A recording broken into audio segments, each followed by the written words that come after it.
how much he loved drugs. He'd kind of do anything that could get him places. Yeah. Even if he didn't have to no, move. yeah. Well, I mean, once you're into goat sex, I mean, why say no to a pipe? Why would you do that? So he loved the old hashish, the old cocaine, yeah, all kinds of stuff. Trick you learned in Mexico. And then he got hooked on heroin, basically because his doctor prescribed it. Because back in the day, it was like medicine's law. Yeah, it was like, oh, you've got a headache, take this cocaine. You'll be fine. He got on mescaline, stuff like that, but got addicted in his twilight years to opium and heroin. And it's kind of funny when I read stuff that obviously kind of has a bias against him, and it's like, oh, drug fiend, Aleister Crowley, blah blah blah. Oh, yeah. And it's like, well, he was kind of experimenting with the drugs. He seemed like doing that. The heroin thing, the doctor told him to do that. He sounds more like the grandpa character from Little Miss Sunshine. At my age, you're crazy not to do it. But yeah, he. I should mention also, he had 5 children. I think I've mentioned 2. After Lola, he had Anne Leah Poopy. Then he had Purpay. It was important that you pronounce it that way. And he had another girl, I think it's Astarte Lulu Panthea, something like that. I'm not quite. Jim Jam Klibble Clonk, Double Dutch, Oreos. That was her name. And then he finally had a son, whom he named Aleister Ataturk. So it's like he in the end is like, oh, he got to keep on there. Yeah. Now I'll say this is important. Whilst we're listing Aleister Crowley's children, there exists what I believe to be far-fetched, but Aleister Crowley was actually friends with the parents of one Ms. Barbara Bush. Oh, that's one of the weirdo. There does exist, I suppose, the possibility, given the fact that Aleister Crowley liked to bang everyone. That it is possible that he is actually the father. The father of Barbara Bush. Which means he'd be the grandfather of Mr. George W. And the theories about this one come from in 1924 when he was living in Paris.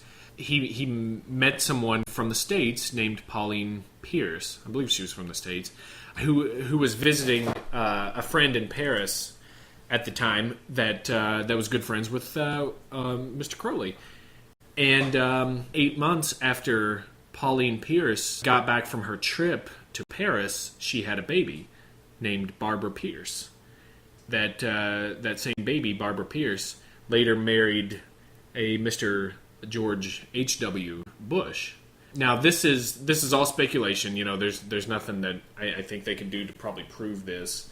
The only thing that I think people base this on, or one of the biggest things, if you put a picture of Aleister Crowley around that time to a picture of Barbara Bush, who's around, if you get one and they're around the same age, there is a little bit of a similarity there. Yeah. You can, and I don't know how much of that. It's fun to want to see it. So right. I don't know if that's necessarily, the most, of course, exacting thing, but it's interesting. It is very interesting. Yeah, that's one of the little neato tidbits.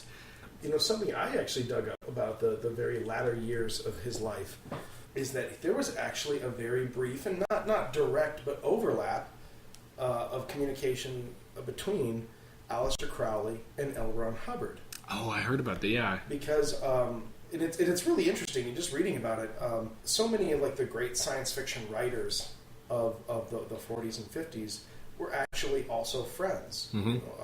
Robert Heinlein and some of these other authors were all in communication with each other. So the OTO, there were some disciples in California, and one of them was Jack Kirby. No, that's the Batman guy. Close. But they were friends, and L. Ron Hubbard was friends with a disciple of Aleister Crowley's. Okay. And L. Ron Hubbard had already kind of hit into a rough spot in his life. He was given 2 commands in the Navy and was removed from both of them for the exact reason he was unfit for command. War ends, he comes back, he's got an ulcer, a duodenal ulcer. He's injured, and he kind of plays up this injured war hero thing for sympathy and then occasionally money when he needed it. Sure. Ends up moving in with this guy, Jack, and Jack had a girlfriend, and in very Crowleyan fashion, suddenly now, Hubbard and this chick are together, and Jack's the odd man out. But they start doing magic. They start making up rituals together.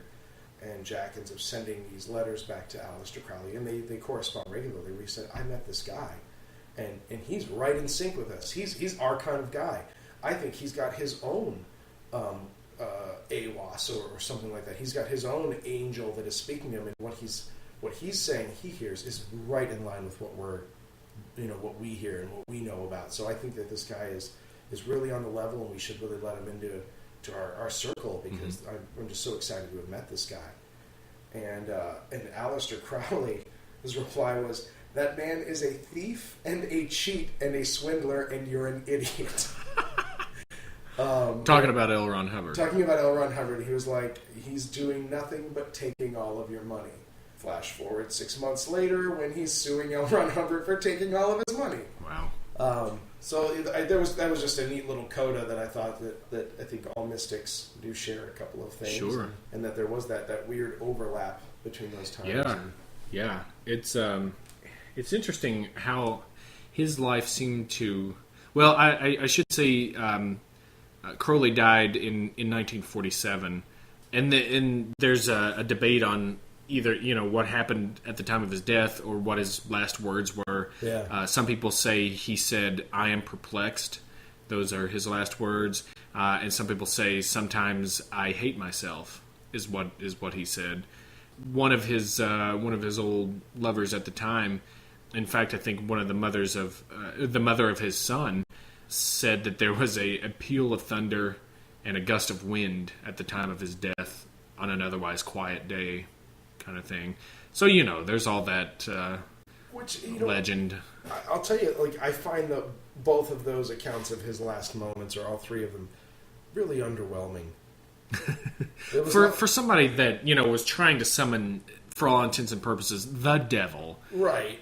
For somebody that tried to do a 6-month black magic ritual. Yeah, I would expect more than that. Really, was he just kind of whining? Sometimes I hate myself. I'm purple. I would expect something really great and nebulous, which is actually why, again, it lends more credence because it is so mundane. If he said, I am peering through the veil, and or blackness threatens to overwhelm. Yeah, me. And he disappeared into shadow and fog or something like that. I pulled back the coverlet and it was covered in toads. I hope I go that way. I want that toad death up and reading about. But and that I mean, news, goats cost a lot more now than they did back then. But that's kind of the thing. For somebody that lived such a crazy life, and somebody that was smart and really did put himself out there and just lived life like Madhouse. He really had a crappy death. His last few years, he was in a retirement home he was just surrounded by lameness basically, and then the way he goes is just, I don't know, maybe drug-induced a heroin fog kind of. It was like the Captain Kirk death. Ugh. He just falls off a platform and goes, "Oh my." That was the captain. That wasn't Sulu. No, that's our Captain Kirk. Oh my. No, it was it was lame. But truth be told, when you spend your life summoning the devil and cutting goat throats and flying around the world and driving men and women mad, dying in a lame rest home, honestly, probably in the 90th percentile of outcomes. Yeah, that's true. I mean, that's not a bad way to go at the end of a life. That's true. You could die in a fiery crash, or go with some old folks surrounding you and high as a kite till the end of your days with your applesauce in front of you. Yeah.